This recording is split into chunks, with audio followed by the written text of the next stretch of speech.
Olá, começa agora o Em Pauta.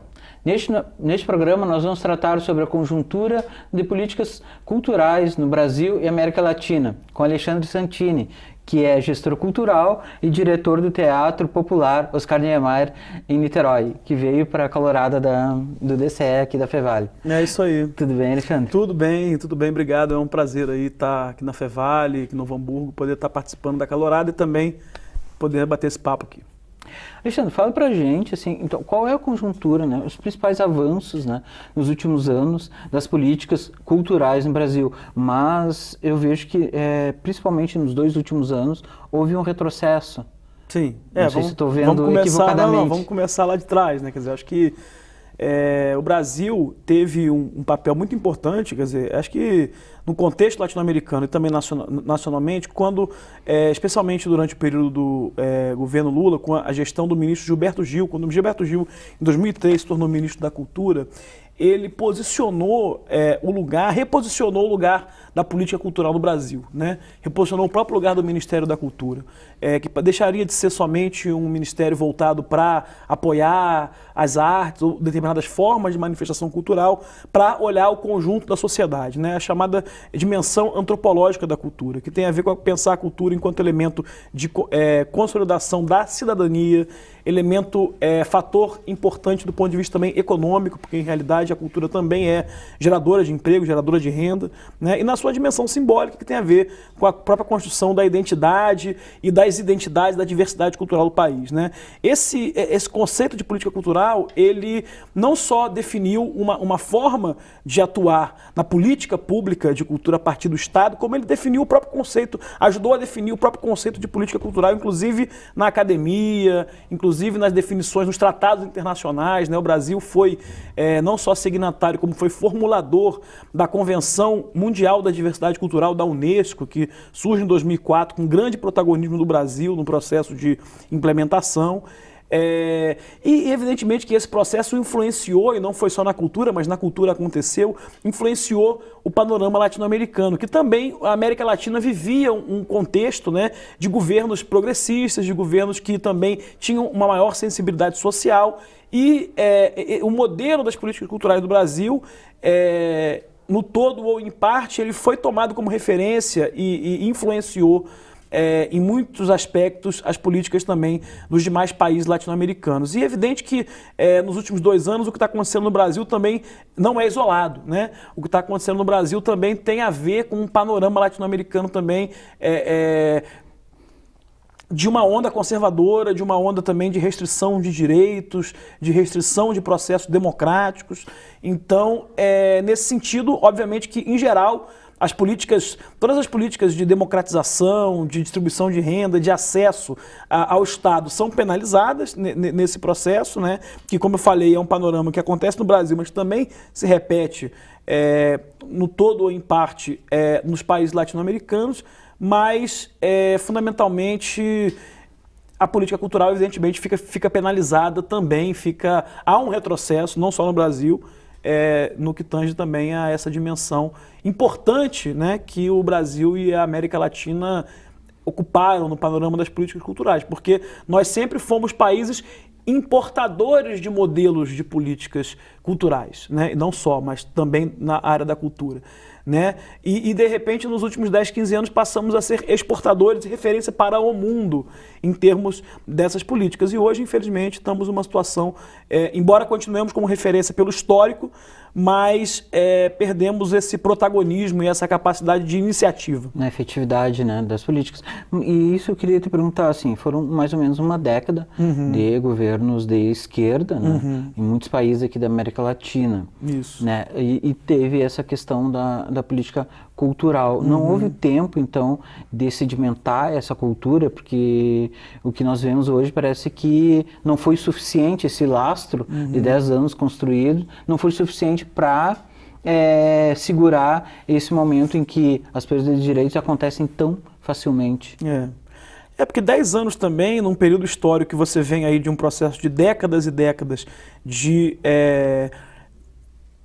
falta de ampliação de direitos, de concentração de renda, concentração de riqueza, uma visão orientada mais pela perspectiva do mercado, né? O histórico nosso é esse, não só no Brasil, como também no continente. Então a gente tem 10 anos de tentativas de mudar isso, né? E muito rapidamente um retrocesso, um refluxo desses processos, né? Porque, evidentemente, com uma inserção autônoma, soberana e empoderada do Brasil e do continente latino-americano, né, no panorama internacional, ele desagrada também interesses geopolíticos importantes, né? Então, neste sentido,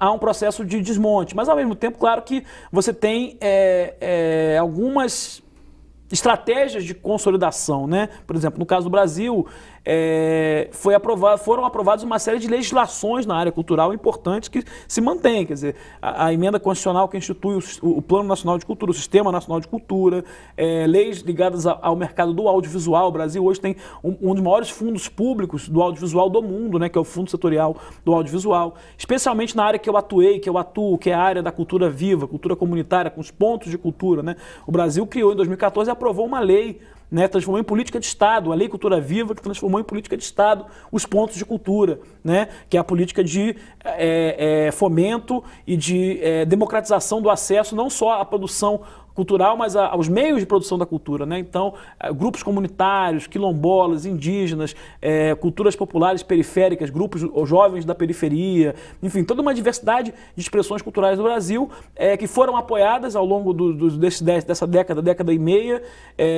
Chegou-se a 4 mil pontos de cultura em todo o Brasil, abrangendo, segundo estudos do IPEA, né, que é o Instituto de Pesquisa Econômica Aplicada, cerca de 8 milhões de pessoas envolvidas nas atividades, né, desses projetos, e isso chegou-se a consolidar como uma política de Estado através de uma lei. Claro que lei é aquela coisa, ela existe, mas para ela pegar, né, como se diz, tem que haver interesse do Estado e tem que haver controle social, mas o fato de ter consolidado a lei é importante como um marco da legislação cultural no Brasil e também como referência para outros países. No Peru se aprovou uma lei também de pontos de cultura, né? Na Argentina tem um processo em curso.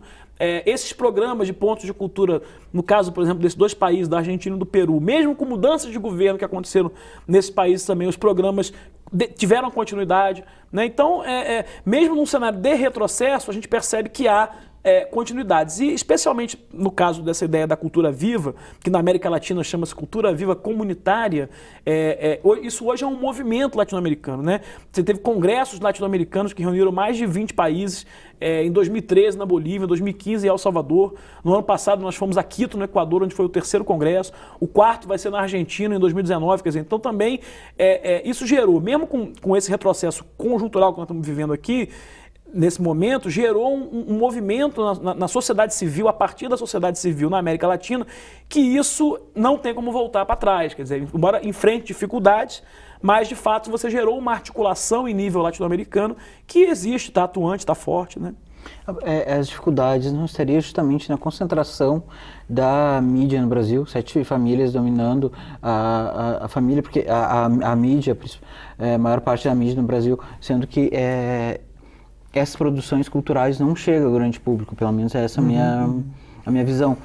Fica mais restrito, né? Não tem esse acompanhamento da mídia. Não sei se estou equivocado. Não concordo, eu acho que essa é uma parte decisiva. Quer dizer, eu acho que, inclusive, na oportunidade que nós tivemos no Brasil, né, de ter um governo de corte mais progressista, perdeu-se a oportunidade de se fazer uma profunda reforma nos meios de comunicação, e a gente, de certa maneira, está penalizado por isso. Em grande medida, o que aconteceu também, o retrocesso também se deveu a isso, por não ter tido a coragem ou ter se criado as condições num determinado momento para enfrentar esse monopólio, porque a produção cultural, a produção simbólica de um modo geral, ela precisa de veículos, né, de canais de expressão, e tanto a democratização do sinal, né, de TV, de rádio, quanto a regionalização da produção da comunicação, da televisão, do conteúdo, né, da produção de conteúdo, ela teria sido fundamental para que, de fato, a diversidade brasileira aparecesse nas telas, nas casas das pessoas, né? Porque, de fato, o que a gente vê do Brasil hoje nos grandes meios de comunicação é o Brasil que eles querem que a gente veja, e não, de fato, o Brasil como ele é e como ele se produz. É uma cultura, né, pasteurizada, não uma cultura viva, comunitária, como tu citou antes. Exato, mesmo quando aparece, né, o Brasil aparece de forma estereotipada. Você vê na novela o cara fazendo o sotaque nordestino, mas não é um artista nordestino, né? É um ator imitando o jeito de falar, né? Ou mesmo quando fazem alguma coisa sobre a cultura aqui do Sul, quer dizer, é muito mais às vezes um estereótipo, muito mais às vezes uma visão de fora daquela cultura que trata de forma exótica, né? E não de forma exatamente como que seria se fosse alguém que vem daquela formação cultural e que apresentasse aquilo através de um conteúdo simbólico. E tu consegue né? identificar exatamente por que essa resistência de valorizar, né, a cultura local, né, e em vez de fazer esse processo de estereotipação, de pasteurização? Eu acho que isso tem a ver com a questão econômica, porque o modelo econômico que foi montado, né, o surgimento da indústria cultural no Brasil, especialmente da televisão, ele já surgiu como um modelo concentrado, concentrador, né? Então ele chamam redes, né, mas na verdade são grandes conglomerados que reproduzem aquele sinal e que estabelecem as suas franquias, né, nos estados, nas regiões, para a manutenção de um determinado interesse econômico, que é o que prevalece. Então, se prevalece a concentração porque é um interesse econômico que beneficie determinados setores. Por isso que são 6, 7 famílias que controlam praticamente todos os meios de comunicação. Propriedade cruzada, que é uma coisa que a lei de meios na Argentina, por exemplo, determinou que fosse um processo de você... Porque o que é a propriedade cruzada? É o cara ter o jornal, o rádio, o canal de televisão, quer dizer, um só ente, uma família, um grupo de sociedade e tal, detém todos aqueles meios. Então, você tem, nos Estados Unidos, por exemplo, não tem isso. Mesmo nos Estados Unidos, que é, vamos dizer, né, o modelo do liberalismo e tal, né, você não pode ter existem restrições a essa propriedade cruzada. Então, aí eu acho que aqui se optou por esse modelo em detrimento de um processo que poderia ser de desenvolvimento local, porque você poderia ter, por exemplo, televisões públicas locais e incentivo a isso, televisões e rádios comunitárias independentes que ganhassem também, não só subsídio governamental, verbas publicitárias e tal, mas também apoio do empresariado, da iniciativa privada local e tal. Optou-se por esse modelo, construiu-se, na verdade, a implementação, né, do parque mesmo, da indústria audiovisual, televisiva e de comunicação no Brasil em torno de um modelo concentrador. Isso aí você não muda por um ato de vontade, porque quem detém o privilégio da concentração não vai querer abrir mão desse privilégio. Por outro lado, você teria que criar Por isso que eu acho bacana, estou aqui na TV aqui da Fevário, né, para puxar a brasa para a sardinha de vocês, mas eu acho que quando uma instituição, né, mesmo que, enfim, comunitária, filantrópica e tal, se propõe a estabelecer um canal de comunicação, é importante porque ela vai veicular conteúdo local, ela vai trazer o papel, né, da própria sociedade, da comunidade, do entorno, da cidade, da região, para a tela, é o que vai aparecer, né? E isso é muito importante porque isso é democratização da comunicação de forma efetiva. Alexandre, eu gostaria que tu comentasse, né, uma frase que eu li numa entrevista que tu deu, que é preciso politizar a cultura e culturalizar a política. Mas eu vou pedir para te responder depois do nosso intervalo. Tá bom. O Em Pauta volta já já.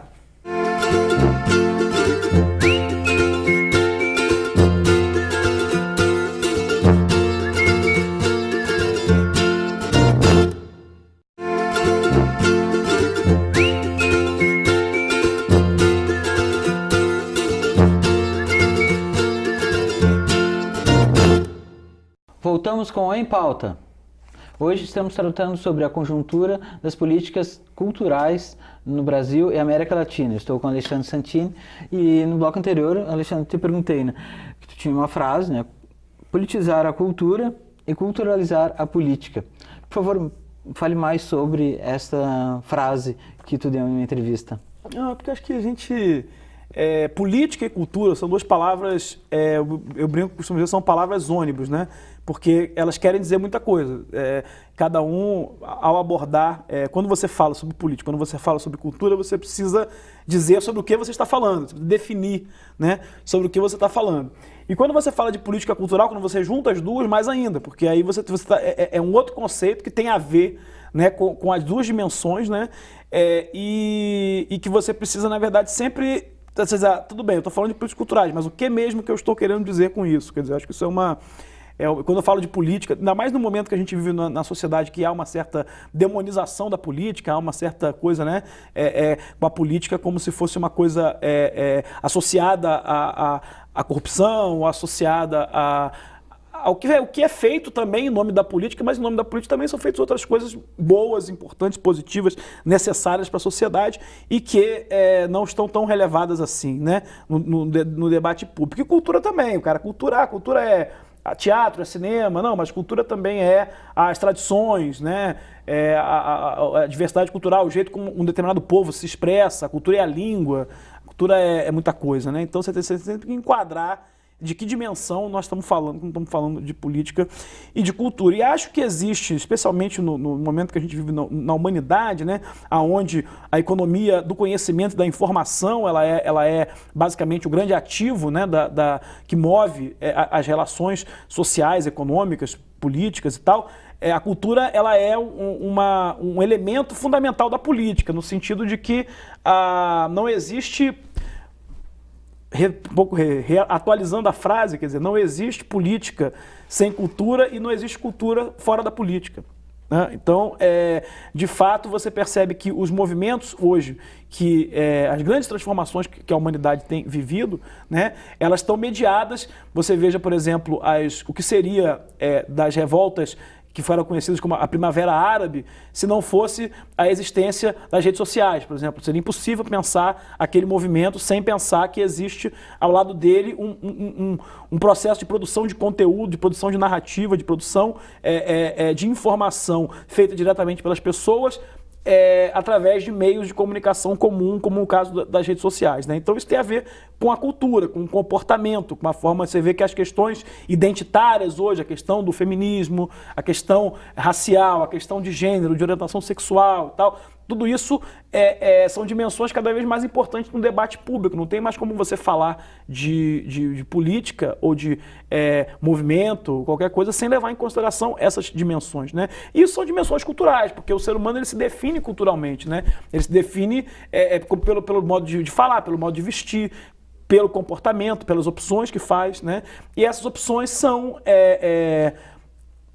totalmente mediadas pela relação que ele estabelece com o contexto cultural. Então, nesse sentido, esse contexto cultural ele é totalmente permeado pela política e, por outro lado, o contexto político está totalmente dentro de um contexto cultural, né? Pois é, agora tu falou do feminismo, né, dos movimentos sociais. Tu comentou, quer dizer, eu te perguntei, né, a questão ali dos 10 anos, né, se não houve tempo suficiente para sedimentar, né? Se não sedimentou, mas eu vejo que deixou plantada essa sementinha e agora isso está muito presente, né, porque os grupos todos, o feminismo, o movimento negro, quer dizer, ainda está mais atuante, né, e não está permitindo, os LGBTs, quer dizer, não está mais permitindo de que a sociedade discrimine impunemente, quer dizer, há uma reivindicação pelo respeito, pelo seu espaço. É isso ou eu estou equivocado? Não, você está correto. Eu acho que essas pautas e essas questões ganharam mais visibilidade. Eu acho que, por um lado, também pela própria ação desses segmentos. Isso também não é uma coisa isolada, não é um caso só do Brasil, porque você percebe isso acontecendo também no mundo. Acho que o debate hoje, não existe condição de você fazer o debate. Qualquer debate da sociedade hoje, qualquer tema da sociedade hoje, sem levar em conta o recorte de gênero. Quer dizer, como que aquele debate tem a ver com a questão de gênero, qual é o lugar da mulher nesses espaços, qual é o lugar das diferentes identidades de gênero, né, que é a questão LGBT e tal, né, nesse processo.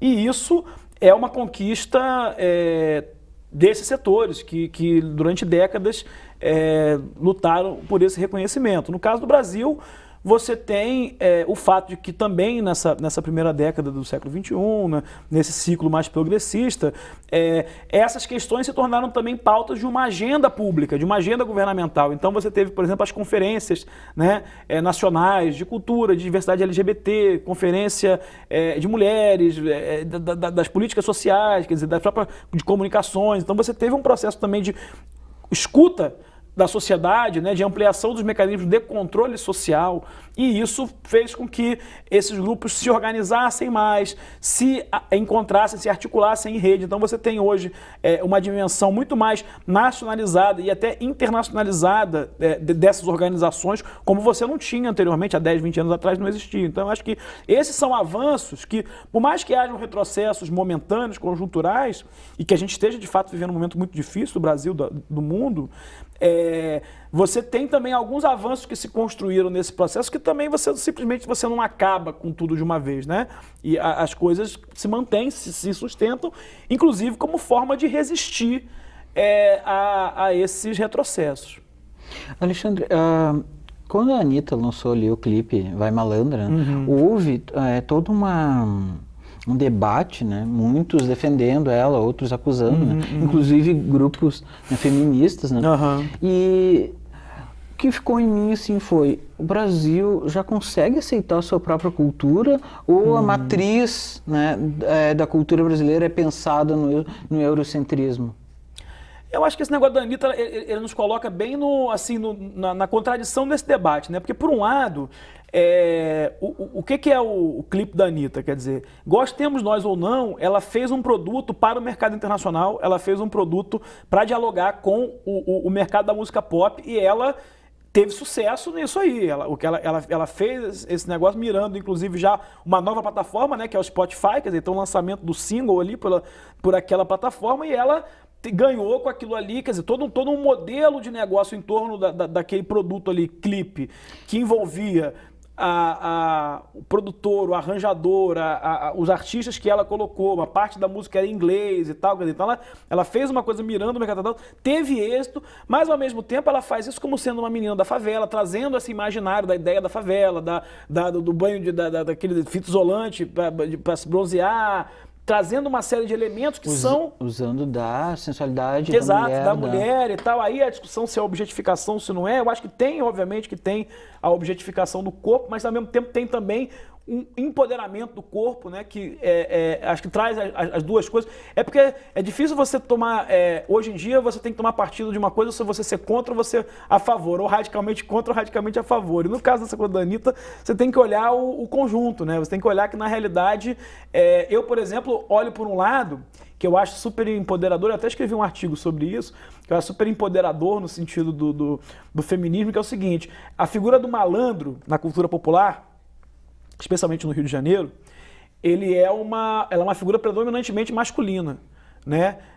O lugar da mulher, inclusive, é o pior possível. Eu falava mulher de malandro, né? Que gosta de apanhar, essa coisa. Então o malandro sempre é aquele cara, chapeuzinho de palha, de terno branco. Então é o cara da malandragem, da boemia, do samba, etc e tal. Então se criou essa cultura do malandro, e é uma cultura totalmente voltada, que tem o homem no centro, né? Quer dizer, ao se colocar como a malandra, ela dá uma invertida, por exemplo, nessa... Ela quebrou entre esses parâmetros, né? Tanto a questão do malandro ser mulher, quanto fazer um produto internacional. Exato. Com a favela. Com a favela, utilizando essa de forma positiva, porque você sempre... Os caras veem a favela, veem a coisa sempre... O aspecto da violência, o aspecto da pobreza e tal, são aspectos já amplamente difundidos e conhecidos, né? Ela trata de um outro aspecto, onde existe ali uma vida em comunidade, uma sensualidade própria, um jeito de um comportamento, uma atitude própria.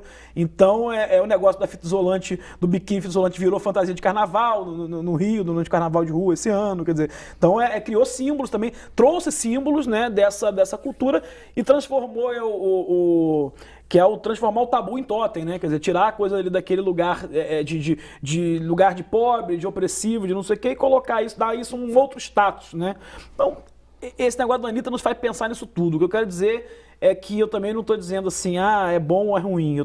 Eu acho que a gente tem que olhar como um fenômeno cultural, né, da sociedade, do momento que a gente vive, e analisar ele por vários aspectos. Eu acho que é um pouco o que eu procurei fazer. Eu acho que tem muita gente que tentou também discutir sobre sobre um olhar mais amplo essa questão, né? Alexandre, nesses tempos de ódio que nós estamos vivendo, sobretudo nas redes sociais, né? Exatamente esse separatismo que tu falou, ou tu é contra, ou é a favor, né? Não tem meio termo, não tem borrão, é tudo muito exato. A cultura, de que forma ela pode quebrar este ódio, ela pode conseguir dialogar com os extremos?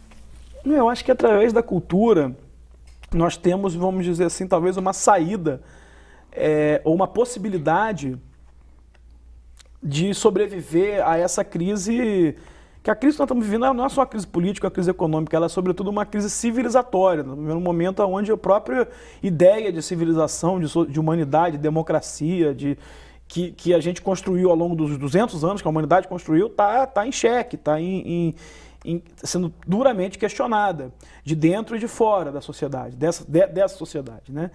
Então, eu acho que porque a cultura ela fundamentalmente é o lugar da convivência das diferenças, né? Então, não existe um ambiente de cultura livre sem se levar em conta a diversidade, que é condição fundamental para o exercício dos direitos culturais num quadro de democracia, né? Você tem que reconhecer que há uma diversidade de culturas, de modos de vida, de ponto de vista, e que essa diversidade tem que conviver. E o exercício de conviver com essas diferenças, como é que é? Aí você precisa de mediação da cultura, da educação, da política, de espaços de sociabilidade, né? Então, eu acho que eu diria que fora da cultura só nos resta a barbárie, né? Porque a cultura é a própria forma, o ambiente, né? Isso não quer dizer que a cultura necessariamente ela é boa ou é ruim, ela tem aspectos bons e aspectos ruins, mas você tem boas práticas culturais e práticas culturais nocivas, mas até a convivência dessas coisas num ambiente que se dê público, num ambiente de convivência e de poder aceitar a diferença, né? Não significa que eu vou concordar com a diferença, mas eu posso aceitar que ela exista e eu consigo conviver com ela, né? O ambiente da diversidade cultural lhe permite fazer isso. Fora desse ambiente, o que vai imperar é o autoritarismo, é a intolerância, em última análise, a barbárie, né? Pois é, Alexandre, pelo que tu falou, assim, então a cultura é o cerne da civilização, né?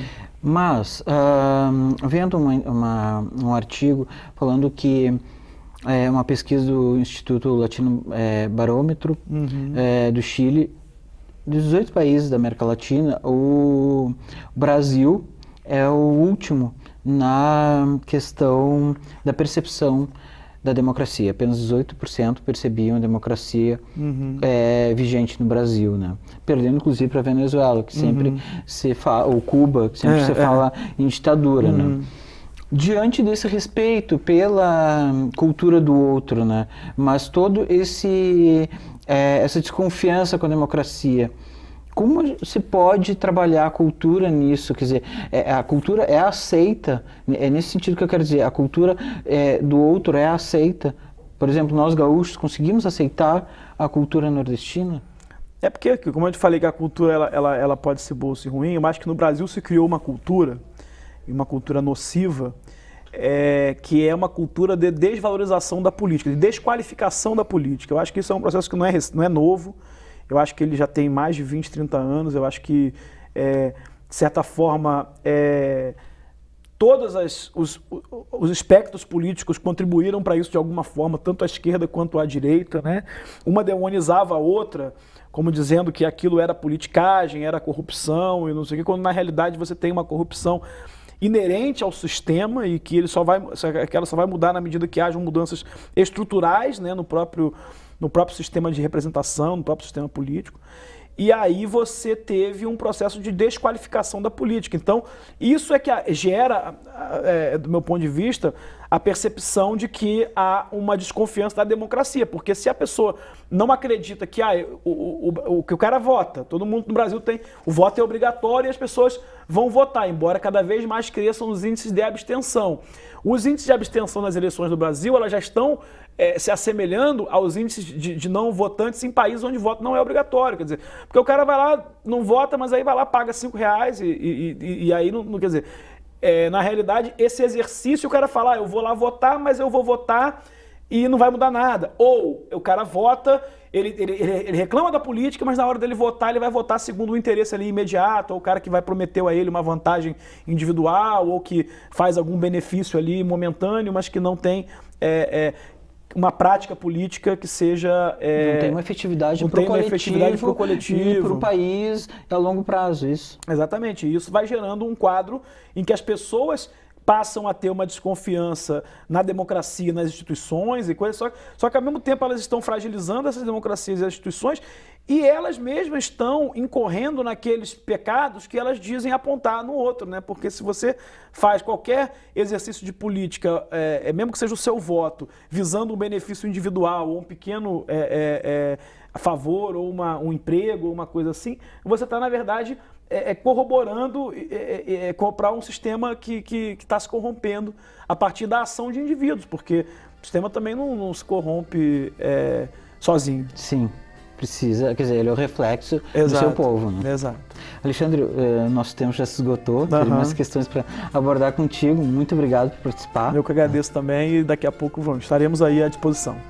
Ok, obrigado, Alexandre. Valeu. O Em Pauta fica por aqui, até o próximo programa.